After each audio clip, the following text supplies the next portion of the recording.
Quelques mots. Alors on est toutes les 5 là et on représente le COFOR de Lille. Le COFOR qui a commencé en 2018 et qui comprend 4 modules. Les relations, le bien-être, la connaissance de soi et les droits. Et ici on est 3 étudiants du COFOR. Il y a aussi 2 intervenantes. Il y a un collectif dont on fait partie également, moi en 2019 pour la co-construction, co-formation. Voilà, le collectif est vraiment important dans le COFOR en fait, ce qui fait aussi l'ouverture et la richesse des échanges.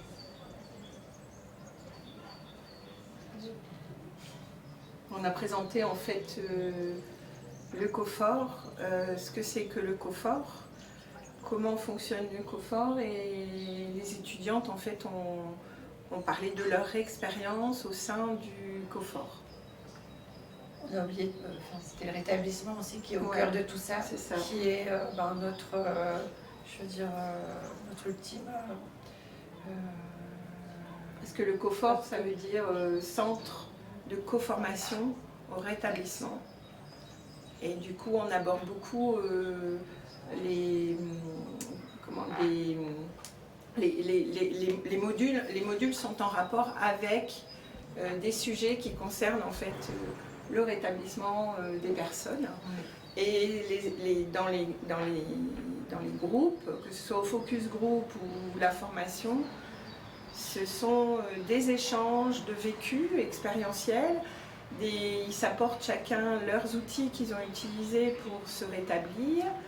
Il y a une personne qui suit la formation tout le long, qui est fil rouge, qui est un lien entre le focus group, la formation, entre les étudiants, entre les intervenants aussi, entre le lieu aussi de formation qui est l'IRTS, avec la maison des usagers. Voilà, un fil rouge, c'est vraiment la personne qui crée un lien pour les étudiants aussi, pour permettre aussi pendant la formation les échanges qui est horizontaux par rapport que ça ne soit pas toujours descendant au niveau de la formation. Voilà, ils essayent de maintenir un cap, voilà, tout à fait. Moi je pense que le confort par rapport au rétablissement, moi je dis que s'il n'y avait pas eu énormément de bienveillance, je crois que j'aurais zappé, j'aurais pas continué. Et je trouve que la bienveillance c'est tellement important pour nous, parce que juste là on a beaucoup de dialogue, en sachant aussi qu'au début on n'est pas en maternelle ou à l'école. Quand on entend les thèmes, parce qu'il y a des thèmes quelquefois ça nous revive des post-traumatiques, donc quelquefois c'est des émotions très importantes. Et donc là-bas on a appris justement le main j'aime, le main en haut, le main en bas, vert ou rouge. Et quand on se sent pas bien pour X raisons, donc si on met vert, c'est soit qu'on doit aller aux toilettes ou téléphoner vite fait. Mais par contre quand on met le rouge, c'est que là on se sent vraiment pas bien, et justement il vient nous voir pour nous rassurer, rassurer par rapport au thème, et puis nous réconforter pour retourner. Et puis moi le confort, pour moi c'est de la reconstruction. Comme j'ai dit tout à l'heure, c'est comme une maison qui a été cassée et on est en train de réapprendre, parce que d'abord on a été boosté, parce que c'est pas simple de se lever tous les matins de bonne heure. Donc on a été boosté, ça nous a fait avancer. On peut faire des challenges, des projets, parce que moi on m'avait demandé au début par rapport à un thème, c'est quoi les projets? J'ai dit c'est quoi un projet? J'en ai plus. Pour moi j'étais HS, j'étais plus capable de rien faire. Et puis ça redonne de l'espoir, le confort. Et je dirais aussi que le but aussi c'était de permettre le développement du pouvoir d'agir des personnes, justement par rapport à tout ce qui se passe dans leur vie, pas que pour la santé mentale, mais aussi dans leur vie quotidienne, qu'ils puissent avoir de l'espoir aussi, qu'ils peuvent aller mieux, qu'ils peuvent vivre, être heureux en ayant un trouble, mais aussi qui ont des capacités, qui revivent leur vie en fait, qui reprennent en main vraiment leur vie personnelle. Moi, je pense que le confort, c'est aussi comme une boîte à outils.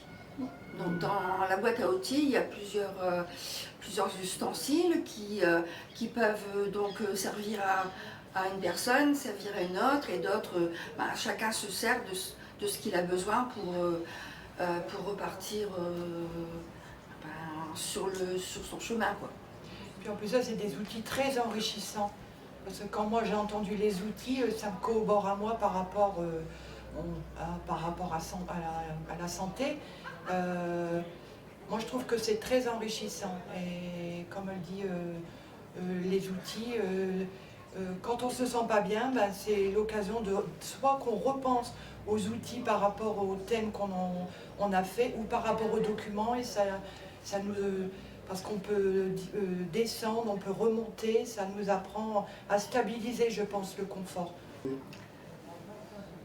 Moi, personnellement, mon côté personnel, c'était le fait de sortir de chez moi et de recommencer quelque chose, d'aller vers cette formation. Pour moi, ce serait une grande alternative à la psychiatrie, en fait. Du coup, il y a d'autres possibilités que la psychiatrie, que à la base, je connaissais que ça. Et pour moi, le pas de côté, pour moi, c'est avancer, parce que j'ai un souci, parce que je veux avancer, parce que quelquefois, je recule. Donc moi, je veux aller pas de côté pour aller devant, pour avancer. Pas de côté pour moi. Pour moi, le pas de côté, c'est vraiment par rapport à mon métier de médiatrice de santé père, d'avoir un lieu alternatif, parce que moi je travaille en hôpital psychiatrique, et le rétablissement en hôpital psychiatrique n'a pas la même signification que pour nous en tant que personnes concernées. Et du coup, le confort permet ce pas de côté, puisqu'on se retrouve vraiment entre personnes concernées. On arrive à avancer, on montre aussi qu'on arrive à avancer peut-être sans traitement ou sans suivi, parce qu'on n'est pas tous encore suivis par la psychiatrie, mais en tout cas à côté, c'est d'avancer à côté, en gardant un partenariat avec des personnes de la psychiatrie, mais en tout cas c'est de pouvoir avancer à côté. Et le pas de côté, c'est aussi pour aller de l'avant, mais celui qu'on a levé, il est encore toujours là pour s'appuyer de l'autre côté, quoi. Vous voyez ce que je veux dire? C'est pour... Voilà, un pas de côté comme ça, l'autre nous suit, mais c'est vrai qu'il n'est pas dit que éventuellement on puisse retourner, je le souhaite pas, quelque part d'où l'on vient, quoi. Ouais. Pour moi, le pas de côté, ce serait le lieu de la maison des usagers, qui est un lieu, je dirais, en un mot, citoyen, tout simplement. Et humain aussi. Oui. Et beaucoup de sécurité, maison des usagers. Et en plus de ça, ça nous apprend peut-être des ateliers. Il y a des ateliers qui sont en train de commencer, le café...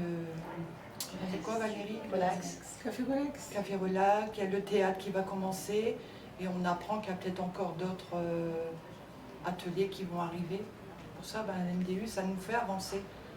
Confort, le MDU. C'est le maillage aussi, le maillage avec vraiment tout un écosystème. Et c'est vrai que la mise en place d'autres ateliers, d'autres choses aussi qui ont lieu en fait, qui sont parties du confort et qui finalement se diffusent.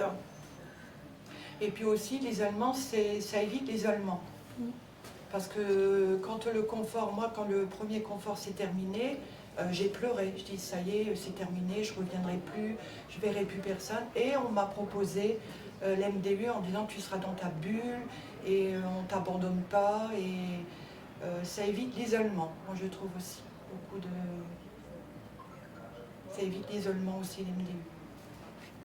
Dans chaque module, en fait, il fait référence aux droits humains et à la place de citoyens dans la communauté en fait. Et je pense que... Alors il y a un module qui est spécifique et qui va commencer là en avril, qui s'appelle les droits. Mais déjà dans les 3 modules précédents, on a forcément évoqué les droits et ça permet aux personnes de pouvoir se dire qu'elles ont des droits et qu'elles peuvent les faire reconnaître. Le savoir, chose qu'il y a des droits qu'on n'est pas au courant. Et justement, le confort, ça va justement des droits qu'on va dire, ah bon, on peut faire ci, on peut faire là. Et les droits, je trouve que c'est important, très important aussi. Moi, je pense que le droit, tout le monde, on a tous les mêmes droits. Ouais. On a tous les mêmes droits, on est tous avec les mêmes droits. C'est pas parce qu'il y a une maladie psychique ou autre chose qui vient intervertir la vie d'une personne